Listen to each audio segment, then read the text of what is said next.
আসসালামু আলাইকুম। আমাদের দেশে জ্যৈষ্ঠ মাস মানে হচ্ছে মধু মাস। এই মধু মাসে আমরা বিভিন্ন ধরনের গ্রীষ্মকালীন ফল যেমন আম, জাম, কাঁঠাল, লিচু আমরা খেয়ে থাকি। আমার কাছে সবচেয়ে প্রিয় হচ্ছে আম। কিন্তু আমের একটি সমস্যা হচ্ছে আম দীর্ঘদিন ঘরে রাখা যায় না। দেখা যাচ্ছে ৪ থেকে ৫ দিন পরে আমগুলোতে পচন ধরে। আজকে আমি আপনাদের এমন একটি পদ্ধতি শিখাবো যেটি আপনি প্রয়োগ করলে আপনি আম ঘরে রেখে ৭ থেকে ১০ দিন পর্যন্ত সংরক্ষণ করে খেতে পারবেন। সেটি আমি আপনাদের দেখাবো। ভিডিওটি না টেনে সম্পূর্ণ ভিডিও দেখার জন্য অনুরোধ রইল।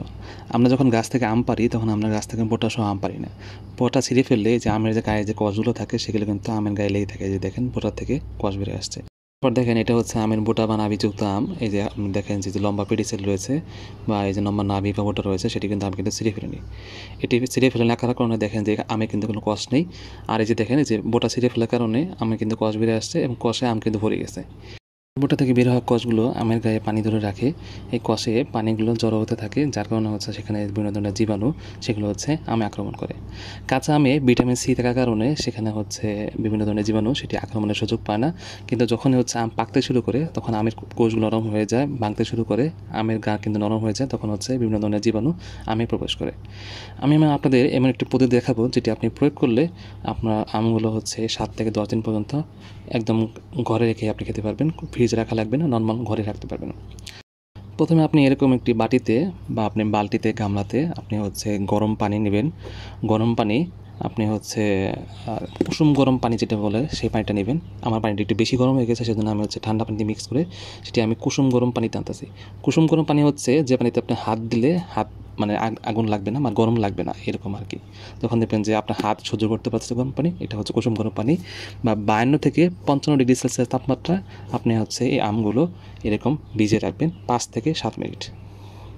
এটিকে হট ওয়াটার ট্রিটমেন্ট বলে। বা ৫২ থেকে ৫৫ ডিগ্রি সেলসিয়াস তাপমাত্রায় আপনি হচ্ছে আমগুলো যদি ৫ থেকে ৭ মিনিট ভিজিয়ে রাখেন, তাহলে হচ্ছে আমের গায়ে যে বিভিন্ন ধরনের জীবাণু, ফাঙ্গাস, প্যাথোজেন রয়েছে সেগুলো কিন্তু মারা যাবে।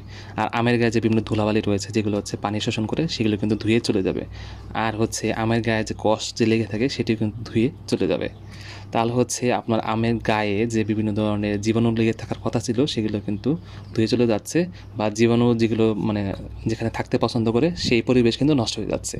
আর আপনার আমটি কিন্তু চকচক হয়ে গেছে। এই যে দেখেন আপনার আম কিন্তু যে ধুয়ে রাখার কারণে আপনার আমের যে ময়লা ছিল সেগুলো কিন্তু ধুয়ে চলে গেছে। ৫ থেকে ৭ মিনিট আমি কুসুম গরম পানিতে আমগুলো ভিজিয়ে রাখার পর এখন আমি আমগুলো মুছে একটি ছায়াযুক্ত স্থানে সেগুলো শুকিয়ে নেব। তাহলে হচ্ছে আমের গায়ে যে ময়েশ্চার থাকবে সেটি কিন্তু বাতাসে উড়ে চলে যাবে। ছায়াযুক্ত স্থানে শুকিয়ে নেওয়ার পর আমরা আমগুলো হচ্ছে একটি ক্যারেটে রাখবো। আমগুলো ক্যারেটে রাখার পর আমি আমের উপরে হচ্ছে একটি ছালার আবরণ দিয়ে দিব, যাতে হচ্ছে ভিতরে টেম্পারেচার বৃদ্ধি পায়।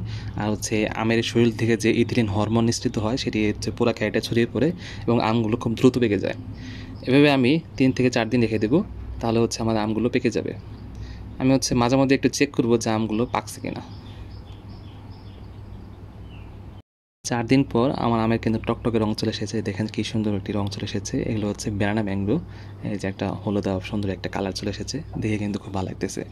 আর এই যে সাথে দেখতে পাচ্ছেন হাড়িভাঙা আম, সেগুলো কিন্তু এই যে পেয়ে গেছে।